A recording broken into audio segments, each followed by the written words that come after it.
Hello student, welcome you all the new session 2021 and I am your SST teacher. Here I am going to explain the new topic of history, lesson 2 nationalism in India. Student आज हम लोग इस lesson में पढ़ेंगे reason for withdraw of non cooperation movement. ऐसे क्या strength तो हम लोग देख लिए थे पिछले वीडियो में कि हमने बताया था कि क्या क्या स्ट्रेंथ थे उनके, अलग अलग लोग की अलग अलग डिमांड हो गई थी और वो मूवमेंट को अपने तरीके से ही उन्होंने लॉन्च मतलब चला दिया। ठीक है, मूवमेंट का जो मेन मोटिव था कि नॉन वायलेंस पे करना है, लेकिन उन्होंने अपने तरीके से मूवमेंट लॉन्च किया और जिसके वजह से जो है मूवमेंट को कॉल्ड अप करना पड़ा गांधी जी को, क्योंकि वायलेंस कई जगह पे होना चालू हो गए थे। आज जो है reason for withdrawal of non cooperation movement कि ऐसी कौन सी रीजन थी, क्या ऐसे कारण थे, ऐसे कौन कौन से कारण थे जिसकी वजह से मतलब ये जो मूवमेंट था इसको बंद कर दिया गया।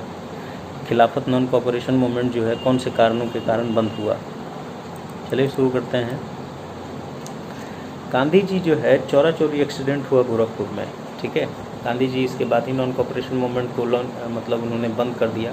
ये मैसिव स्केल पे हो गया था। यहाँ पे बहुत सारे पुलिस वाले और जो ब्रिटिश आर्मी के ऑफिसर थे वो मारे गए, इंडियन सिटीजन भी मारे गए थे, जिसकी वजह से गांधी जी ने ये जो नॉन कोऑपरेशन मूवमेंट था उसको उन्होंने विड्रॉ कर दिया। February 1992 non cooperation movement was withdraw as it was turning into violent. ये इसलिए हुआ था क्योंकि बंद कर दिया था गांधी जी ने, क्योंकि वायलेंट कई जगह पे अक्रॉस द कंट्री चालू हो गए थे। Some leader wanted to participate election to provincial council set of government of India act 1919 needed to oppose British council.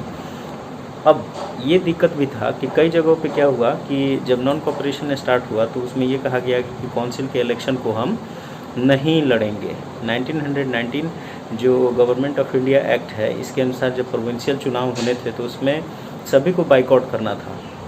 लेकिन कुछ जगहों पे क्या हुआ कि जैसे आंध्र प्रदेश हुआ, ठीक है, वहाँ पे क्या हुआ कि लोग पार्टिसिपेट कर गए। ठीक है, मूवमेंट में वो ना गए, ना जाके उन्होंने काउंसिल के इलेक्शन में पार्टिसिपेशन दे दिया, जिसकी वजह से जो स्ट्रेंथनेड होना चाहिए मूवमेंट को वो थोड़ा सा कमज़ोर पड़ गया। ठीक है, नेक्स्ट था सी.आर. दास मोतीलाल नेहरू जो स्वराज पार्टी फॉर्म किए थे।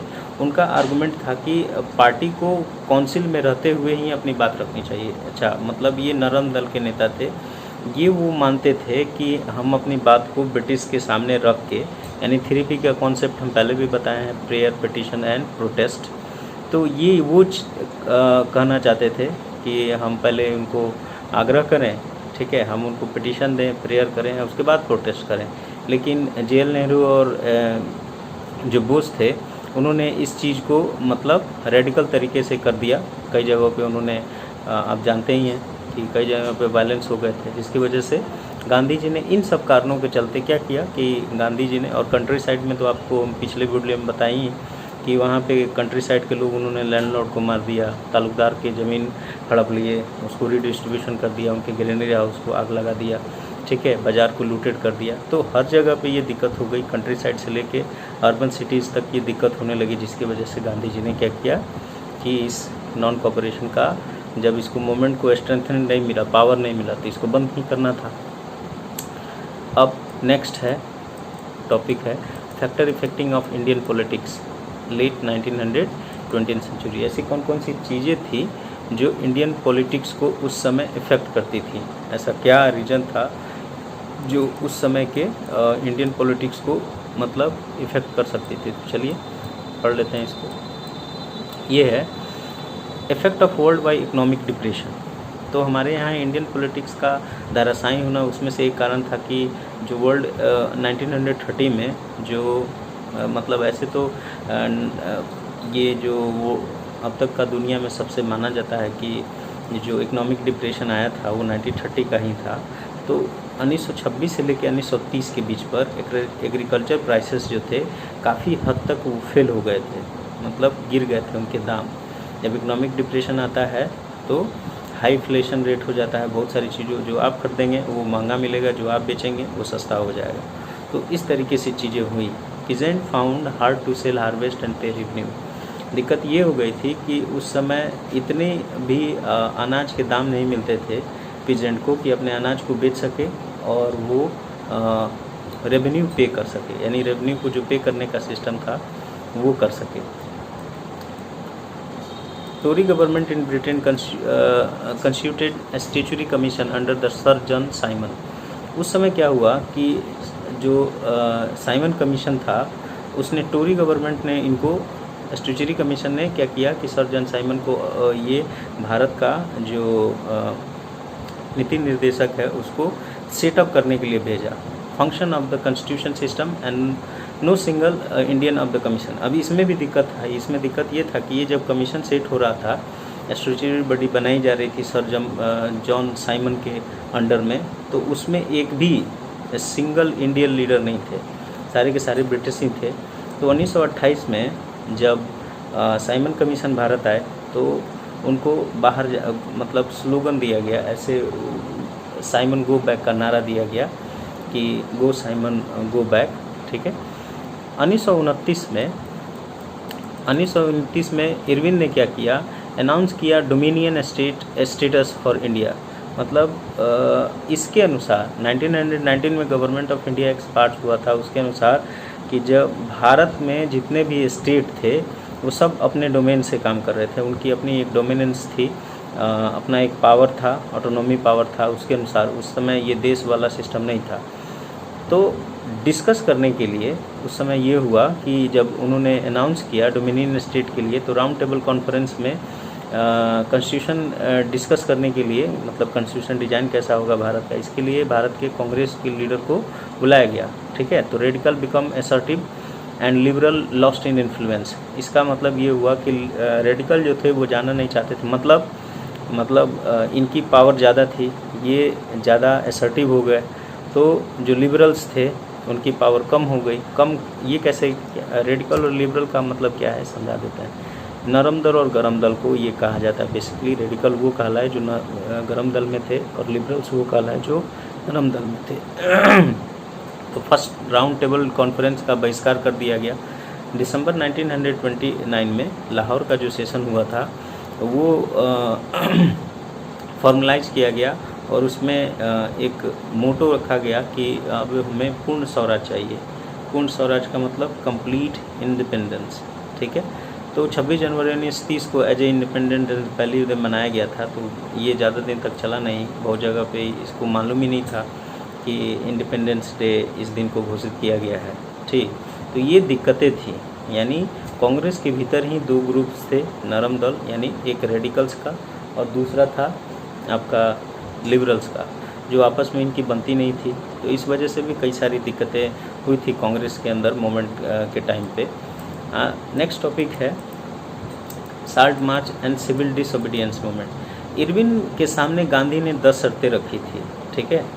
1928 में उन्होंने मतलब 11 डिमांड, चलिए पहले इसको शुरू से पढ़ लेते हैं क्या है इसमें। 1920 एंड में हिंदुस्तान सोशलिस्ट रिपब्लिकन पार्टी यानी army was founded by Bhagat Singh, Jatin Das and Ajay Ghosh as a leader. 1929 में क्या हुआ, Bhagat Singh and Batukeshwar threw a bomb in legislative assembly, also attempt to blow the train in which the Irwin was travelling, idea was इनकलाब जिंदाबाद। मतलब civil disobedience movement के पहले, मतलब जब ये स्टार्ट हो रहा था साल्ट मार्च और सिविल डिसोबीडियंस मूवमेंट, उसके पहले ये चीज़ें हो गई थी। 1928 में हिंदुस्तान सोशलिस्ट रिपब्लिकन पार्टी का फॉर्मेशन होता है, जिसके नेता होते हैं भगत सिंह, जतिन दास और अजय घोष, ठीक। लेकिन बाद में ये हुआ कि इन्होंने अपने तरीके से ही मतलब मूवमेंट को चलाने का सोचा, जिसमें उन्होंने इरविन जिस गाड़ी से जा रहे थे उस गाड़ी पे उन्होंने बम फेंक दिया, ठीक है। दूसरा चीज़, उनके लेजिस्लेटिव असेंबली में भी बम डाल दिया। तो इस तरीके से वो अपना रेडिकल एक अलग मूवमेंट चला रहे थे। 31 जनवरी 1930 को लेटर लिखा गांधी ने इरविन को, और उसमें 11 डिमांड को, मतलब डिमांड रखी उसमें, उस लेटर में कहा कि अगर 11 डिमांड आप मान लेंगे तो मैं सिविल डिसोबीडियंस मूवमेंट और साल्ट मार्च जो है एक साथ शुरू होने वाला था वो मैं नहीं करूँगा, ठीक है। बट इरविन को ये बात मतलब अच्छी नहीं लगी, उसने ऐसा कुछ करने वाला था ही नहीं, पहले से ही नहीं था। तो उस डिमांड को पहले पढ़ लेते हैं कि उसमें क्या डिमांड थी। 11 डिमांड जो इरविन को लिखा था गांधी जी ने, वो डिमांड कौन कौन सी थी। तो पहला था कि demand of abolish salt tax, ठीक है, जो ब्रिटिश के अंदर में था, मोनोपोली जिस पे ब्रिटिश हुकूमत की थी। तो गांधी जी ने ये कहा था कि सबसे पहले कि आप इसको अबोलिश करें, हटाएं इसको। और भी बहुत सारे, जैसे उसमें से डिमांड में से 11 डिमांड बुक में भी दिया हुआ है, एक एक करके आप उसमें से भी जाके पढ़ सकते हैं। एक और था डिमांड कि जितने भी रेवेन्यू, जब फसल बर्बाद हो जाती है और टैक्स देने का टाइम आता है, तो फसल बर्बाद के समय में किसानों से टैक्स नहीं लिया जाए। ऐसे करके मतलब 7, 8, 10 जो डिमांड थी वो गांधी जी ने रखी थी। लेकिन गांधी जी ने ये भी चेताया था कि अगर आप डिमांड को फुलफ़िल नहीं करेंगे, Congress would launch civil disobedience movement. लेकिन इरविन को ऐसा कुछ लगा नहीं कि साल्ट मार्च, अगर साल्ट मार्च में डोमेन भी ये ले लेते हैं कांग्रेसी, तो उससे हमें कोई खास हानि नहीं पड़ेगी। तो गांधी के लेटर को कोई मतलब सीरियस नहीं लिया उन्होंने। उसके बाद क्या हुआ कि 78 वॉलंटियर के साथ गांधी जी ने साबरमती आश्रम टू डांडी, ठीक है, 24 दिन में ये तय किया, जिसमें वो 10 माइल एक दिन में चलते थे। तो धीरे धीरे जैसे जैसे वो आगे बढ़ते गए, इनका मूवमेंट जो है, इनका कारवा बनते गया, लोग जुड़ते गए इनसे। एक दिन में वो 10 किलोमीटर चलते थे, अपने वॉलंटियर के साथ लोगों को समझाते थे, मोबिलाइज करते थे। नेशनलिज्म या जो राष्ट्रवाद है, जो मूवमेंट है, उसके सपोर्ट करने की बात करते थे। तो ऐसे करके उन्होंने 10 दिन ट्रैवल किया और साबरमती आश्रम से डांडी, वो गुजरात का, वहाँ पे पहुँचते हैं। वहाँ जाके वो सॉल्ट लॉ ब्रेक करते हैं। Not only refuse to cooperation but also break law. मतलब गांधी जी ने इस जब ये सिविल डिसोबीडियंस मूवमेंट लॉन्च किया था, तो उसमें ये भी कहा था कि हमें उनको कोई भी कॉपरेशन नहीं करना है, रिफ्यूज करना है, और दूसरा कि साल्ट लॉ ब्रेक तो किया ही। इसके बाद अक्रॉस द कंट्री में साल्ट लॉ ब्रेक किए गए, कई सारे लोग को इसमें चोटें भी आई, बहुत लोग घायल भी हुए। अब क्या था कि जैसे ही साल्ट लॉ ब्रेक किया गया, देश के अलग अलग कोनों में, ठीक है, अलग अलग जगह पे अलग अलग नेता ने साल्ट लॉ को लॉन्च किया था, जिसमें गांधी जी साबरमती से कर रहे थे। वैसे ही अब्दुल गफ्फार खान थे, वो उस समय पेशावर पाकिस्तान में ये चीज़ चला रहे थे, ठीक है। पीजेंट को ये कहा गया कि आप रेवेन्यू न पे करें, ठीक है, चौकीदारी टैक्स नहीं देंगे, ठीक है। जो फॉरेस्ट था डिपार्टमेंट, फॉरेस्ट का जो रीजन था, उसमें जो रिजर्व फॉरेस्ट था, उसमें जैसे कि 9th क्लास में पढ़ाया गया कि जब ब्रिटिश आए थे तो उन्होंने क्या किया था कि इसको बैन कर दिया था। जो फॉरेस्ट लॉ था, फॉरेस्ट लॉ के अनुसार जो फॉरेस्ट था उसको 3 कैटेगरी में बांट के और उसमें जाने की मनाही थी। तो ये सारा नियम तोड़ दिया गया। नेक्स्ट, इसी डांडी जो साल्ट मूवमेंट था वो अक्रॉस द कंट्री में चलाया जा रहा था। तो अभी बताया कि जैसे अब्दुल गफ्फार खान जो थे, वो गांधी के बहुत बड़े भक्त थे और वो पेशावर में इस मूवमेंट को लॉन्च कर रहे थे। तो 1930 में वो भी पकड़ लिए जाते हैं, फिर उनको अरेस्ट किया जाता है। अब अभी बताया कि जैसे कि huge demonstration begin, Gandhi ji को अरेस्ट किया गया। इंडस्ट्रियल वर्कर इन सोलापुर वो वेयर अटैक्ड, मतलब वहाँ पे अटैक भी हुआ। कई मतलब 1 लाख की संख्या में लोग अरेस्ट कर लिए गए थे। तो जब ये क्लैशेज फिर से स्टार्ट हो गया इस मूवमेंट के दौरान, तो गांधी जी ने क्या किया, इस मूवमेंट को भी कॉल्ड ऑफ किया, मतलब स्थगित कर दिया। वजह ये था कि हर जगह पे मतलब लोग मारे जा रहे थे और ब्रिटिश के ख़िलाफ़ जो प्रदर्शन था वो काफ़ी वायलेंट तरीके से होने लगा। अब गांधी जी ने क्या किया, दोबारा से ये मूवमेंट को मतलब स्थगित कर दिया, दोबारा से कह रहे पहली बार। अब गांधी जी जो इरविन के साथ जो पैक्ट था, गांधी इरविन पैक्ट, उसको 5 मार्च 1931 को इंटरेट करते हैं। Gandhi ji consented to participate in second round table. First round table conference तो स्थगित मतलब बाइकआउट कर दिया गया था। तो सेकेंड राउंड टेबल कॉन्फ्रेंस जो थे उसमें ये जाते हैं। उनको आशा थी कि मेरी बात हो पाएगी या मेरी डिमांड को वो फुलफ़िल कर पाएंगे, लेकिन जब वो वहाँ से लौटते हैं तो वो एक अलग ही भारत पाते हैं। गांधी को यहाँ से हटाने और सेकेंड राउंड टेबल कॉन्फ्रेंस बुलाने का ये मतलब था कि किसी भी तरीके से मूवमेंट को मतलब सप्रेस कर दिया जाए। जब वो यहाँ आते हैं तो जितने भी पॉलिटिकल लीडर थे उनको अरेस्ट किया गया था, प्रिजनर बनाया गया था, ठीक है। तो गांधी जी ने डिमांड रखी थी सेकेंड राउंड टेबल कॉन्फ्रेंस में कि जितने भी 1 लाख के करीब में लोग अरेस्ट हुए थे तो उनको छोड़ा जाए, ठीक है। इंडिया को उसका अपना डोमेन दिया जाए, उसकी डोमिनियन पावर दे दिया जाए, लेकिन और जो रेवेन्यू सिस्टम है, मतलब डोमेन देने के बाद कंप्लीट इंडिपेंडेंस की बात हो रही थी उस समय, लेकिन उन्होंने नहीं माना। रिटर्न जब हुए तो बहुत डिसअपॉइंटेड थे। उन्होंने आए तो देखा कि बहुत सारे लोग को भी जेल में डाल दिया गया था। गफ्फार खान और उस समय के जवाहरलाल नेहरू भी जेल में थे। A series of measure was impose to prevent demonstration. एक तरीके से एक सीरीज चलाया जा रहा, मतलब वो ब्रिटिशों की एक चाल थी कि कैसे भी गांधी को हटाया जाए और यहाँ के जितने भी लीडर हैं उनको डेमोन्स्ट्रेट करने से रोका जाए।